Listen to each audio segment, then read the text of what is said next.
Bonjour chers téléspectateurs, chères téléspectatrices, chers internautes. Nous revoici à notre rendez-vous habituel pour décrypter, scruter l'actualité de la RDC, l'actualité géopolitique de la RDC, qui part de la RDC bien sûr et qui s'étend jusque dans la région des Grands Lacs. Aujourd'hui, l'actualité oblige, nous allons décrypter la déclaration des principes signée aux États-Unis par les deux gouvernements rwandais et congolais à travers les deux ministres des Affaires étrangères. La question elle est simple.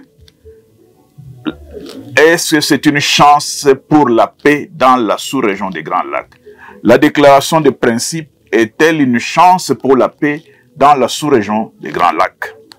Et comme nous le savons très bien, la déclaration de principe porte sur la cessation des conflits et une paix durable dans la région des Grands Lacs. Il faut noter que c'est une première qui augure un espoir de la paix dans la région. C'est vrai que ça suscite beaucoup d'interrogations, mais selon nos analyses, cette déclaration de principe augure un espoir pour une paix durable dans la région des Grands Lacs. Parce qu'elle prend en compte le vrai problème ou le vrai visage du conflit. Le conflit dans la région des Grands Lacs commence au Rwanda. Donc le Rwanda est à la fois victime et bourreau, mais plus bourreau déstabilisateur. Comme je l'ai dit, le conflit dans la région des Grands Lacs commence par le Rwanda.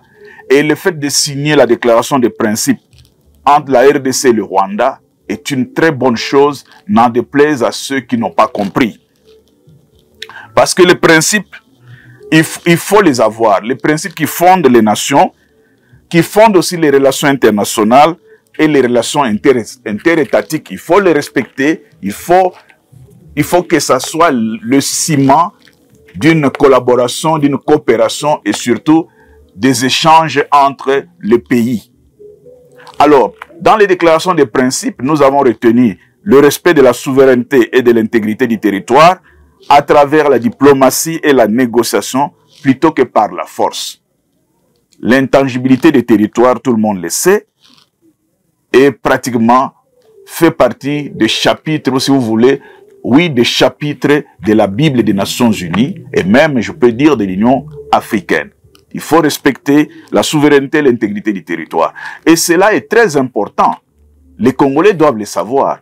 Pas plus loin qu'en 1996, Pasteur Bizimungu, alors président de la République du Rwanda, a fait des déclarations tonitruantes réclamant Berlin II. Parce que pour Pasteur Bizimungu, certaines localités, certains espaces rwandais seraient attribués abusivement à la République démocratique du Congo. Et dans la visée de Pasteur Bizimungu, il voyait Goma, Rutshuru, Masisi, Kale, Idjwi.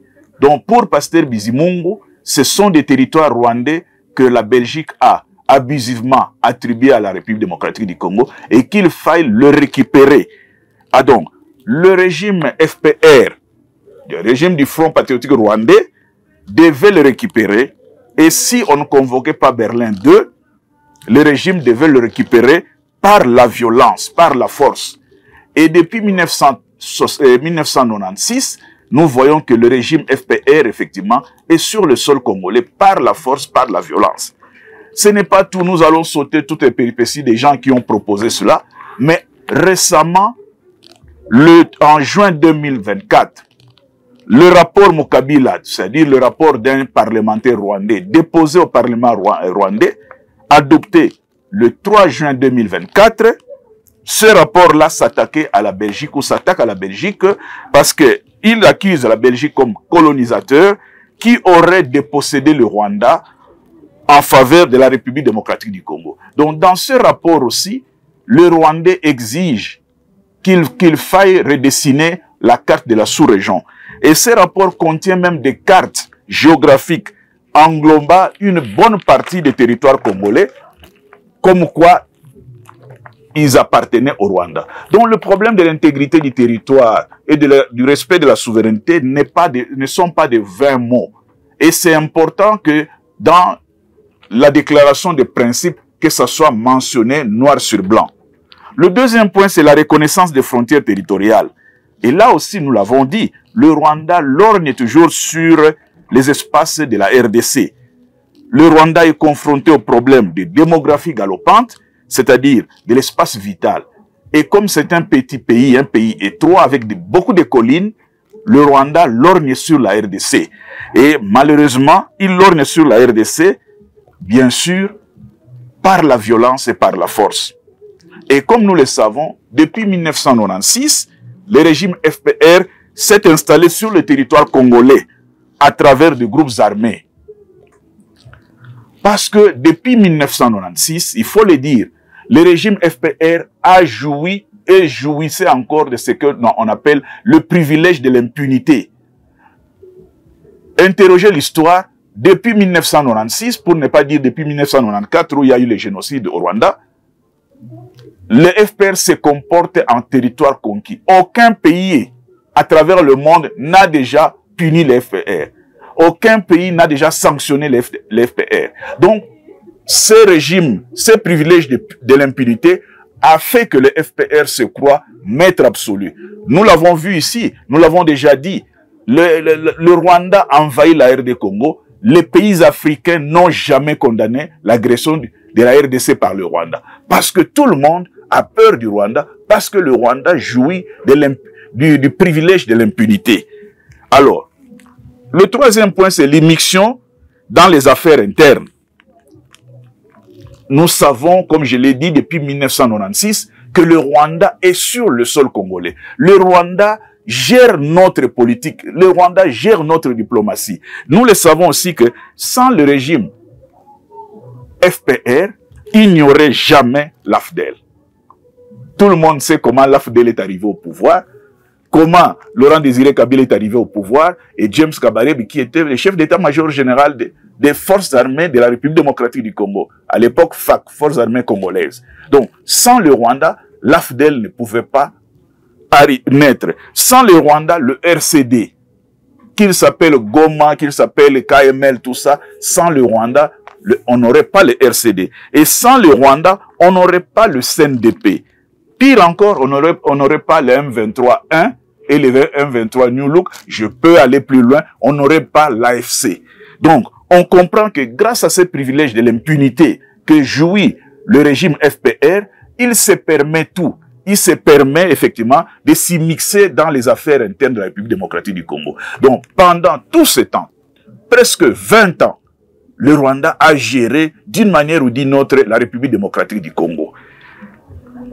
Et le régime FPR, le régime rwandais, justifie sa présence sur le sol congolais par son souci et son devoir d'abord de lutter contre un nouveau génocide, c'est-à-dire de lutter contre les FDLR, qui sont des Hutus, mais aussi de protéger une minorité, la minorité Tutsi, qui, selon le Rwanda, est en voie d'extermination par d'autres communautés congolaises.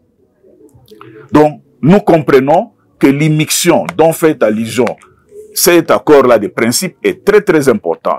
Donc, le régime FPR, mais on comprend, le régime FPR s'est installé depuis 30 ans sur le sol congolais, d'une manière ou d'une autre, de façon directe et indirecte, dans l'armée, dans les services de renseignement, même dans la douane, dans tout. On trouve vraiment des pions du régime FPR. Mais la question qu'on doit se poser, il veut trouver des solutions aux problèmes internes du Congo. Par contre, le régime FPR est incapable de trouver des solutions aux problèmes internes du Rwanda. Et les problèmes internes du Rwanda tournent autour de la réconciliation entre toutes ces Hutus. Parce que il est dit que si réellement il y a une vraie réconciliation au Rwanda entre les Hutus et les Tutsis, le problème de la sous-région, les conflits vont disparaître. Quatrième point de cet accord de principe, tout problème sécuritaire doit trouver la réponse en tenant compte de la souveraineté et de l'intégrité du territoire. Et là, nous l'avons dit, il faut s'abstenir de fournir un soutien militaire aux groupes armés non étatiques et aux organisations criminelles. Le gouvernement congolais qualifie le M23 d'une organisation terroriste. Mais cette organisation terroriste est soutenue totalement par la RDF, la Rwanda Defense Force, c'est-à-dire le gouvernement rwandais. Or, cet accord de principe rappelle, en principe, excusez-moi la tautologie, l'accord de principe n'est que le prolongement ou, si vous voulez, les éclaircissements sur la résolution 2773. Quand on lit cette résolution du Conseil de sécurité des Nations Unies, on retrouve, ici c'est un peu plus détaillé. Alors, la question que nous pouvons nous poser encore, qui est le gagnant dans cette déclaration de principe? Parce qu'effectivement, ça fait couler encre et salive. Certains Congolais disent non, nous avons tout perdu, on a vendu le Congo. Qui est le gagnant dans cet accord de principe? La réponse qui saute aux yeux, c'est que logiquement, si on tient à la paix, tous les pays de la CPGL sont gagnants. Tous les pays de la CPGL. Les pays de la CPGL, pour ceux qui ne le savent pas, c'est le Rwanda, le Burundi et la République démocratique du Congo. Prenons d'abord le cas de la RDC. Depuis 1980, les États-Unis, la Grande-Bretagne, le Canada, ce qu'on appelle les anglo-saxons, ont redessiné la carte de la région des Grands Lacs. Ils ont imposé Yoweri Museveni dès 1986. Pour ceux qui ne savent pas, en 1980, ils ont tenté avec Museveni. Museveni est arrivé en Ouganda sous Milton Obote, mais comme le plan n'était pas celui-là, il est retourné dans les maquis pour se préparer à venir récupérer le pouvoir en 1986. Donc, ils ont installé Museveni en 1986. Museveni, en 1990, a commencé la guerre contre le régime Habyarimana. Et en 1994, grâce à Museveni, le FPR a conquis le Rwanda. Et l'histoire raconte, les analystes, les observateurs, les chercheurs, les experts ont démontré que sans l'appui en hommes, en équipement, en conseillers militaires, en matériel militaire, les FPR n'auraient jamais pris le pouvoir au Rwanda. Donc l'FPR a pris le pouvoir au Rwanda avec un appui total des États-Unis. Et sans l'appui des multinationales, notamment américano-canadiens, l'AFDEL ne pouvait pas arriver à Kinshasa. Vous connaissez l'histoire, notamment avec l'or de Kilomoto qu'on a donné à Barrick Gold Corporation, Amfi, la multinationale américano-canadienne. Ce sont eux qui ont financé la guerre de l'AFDEL jusqu'à arriver à Kinshasa. Donc, sans les laisser aller de la communauté internationale aussi, comme vous le savez, il n'y aurait pas génocide au Rwanda. Et surtout, sans ces plans-là des anglo-saxons pour la balkanisation de la République démocratique du Congo, il n'y aurait pas de réfugiés Hutus sur le sol congolais. On sait comment les Hutus sont entrés au Congo, on sait comment on les a dispersés on les a pourchassés, et on sait comment ils sont devenus des pestiférés avec l'appui de la communauté internationale et notamment des anglo-saxons. Bref, qu'est-ce que nous pouvons dire? Nous pouvons dire que le gouvernement des États-Unis, tous les gouvernements des États-Unis qui se sont succédés, et notamment, on cite généralement Bill Clinton, qui a qualifié Museveni du Bismarck africain. Donc, les gouvernements des États-Unis, les administrations américaines qui se sont succédées, ont laissé faire se commettre les atrocités, et au Rwanda, et en République démocratique du Congo, où on compte plus de 10 millions de morts. Parce que, on s'en doute, leur objectif premier, c'était la balkanisation de la République démocratique du Congo. Le dépeçage du Congo pour mieux l'exploiter, pour mieux le piller. Donc voilà, les objectifs ont été pratiquement atteints pendant 30 ans de souffrance du peuple congolais, 30 ans de misère, 30 ans de population déplacée et 30 ans d'instabilité totale dans la sous-région, qui compte, en réalité, qui compte 2 présidents assassinés dans un crash d'avion, qui n'ont jamais eu de procès, qui compte aussi le départ précipité de Joseph Désiré Mobutu, qui compte l'assassinat de Laurent Désiré Kabila. Et ce sont des crimes d'État qui sont passés inaperçus. Donc, après 30 ans, il n'y a que les États-Unis qui sont capables de déconstruire et de défaire ce qu'ils avaient construit. C'est comme cela que nous voyons comment les autres pays tergiversent. La France, pour ne pas la citer, la France, elle parle, elle fait des pressions sur le Rwanda, mais la France a des des liens économiques avec le Rwanda. Maintenant qu'il découvre qu'il faut renforcer le corridor Mozambique.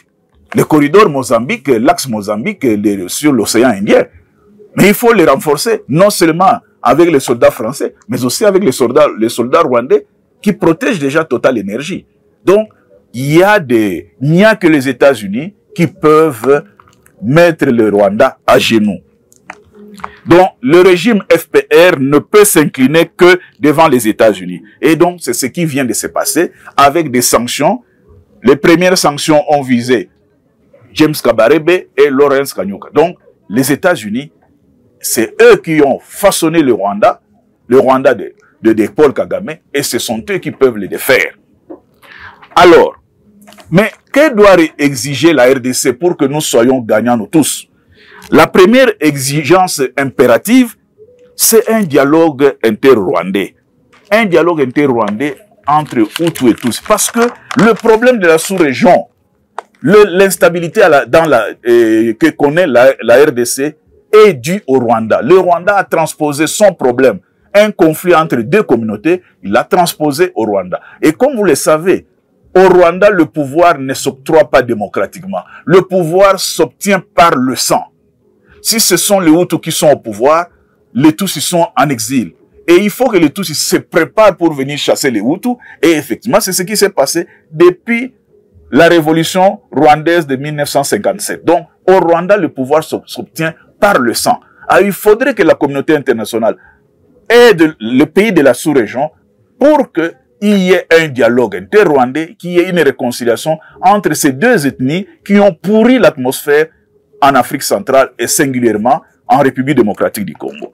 Ça, c'est une première des choses. Et si on réconcilie Hutus et Tutsis au Rwanda, Hutus et Tutsis au Burundi, où il n'y a presque pas de problème, ça va contribuer à la relance de la CPGL.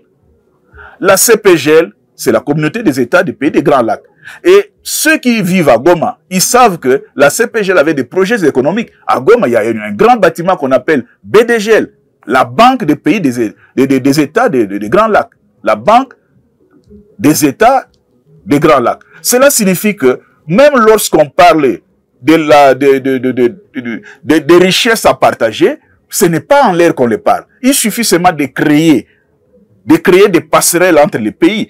Nous avons le parc national de Virunga. Aujourd'hui, à partir de la RDC, on ne peut pas visiter le parc à cause de l'insécurité. Nous savons que les gorilles sont maintenant au Rwanda. Nous savons que les hippopotames qui sont au niveau de la rivière Lulimbi sont maintenant en Ouganda.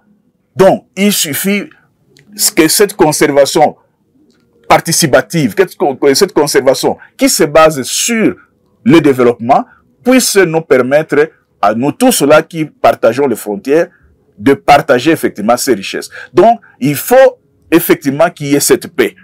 Alors, et comme je l'ai dit, vous allez voir si réellement le Rwanda résout ce problème, son conflit à l'interne, vous allez voir que les rébellions vont disparaître. Même l'AFC M23 va disparaître, va mourir de sa belle mort. Donc, parce que ce soutien-là, il ne l'obtiendra plus du Rwanda. Alors, qu'est-ce que la RDC doit encore exiger?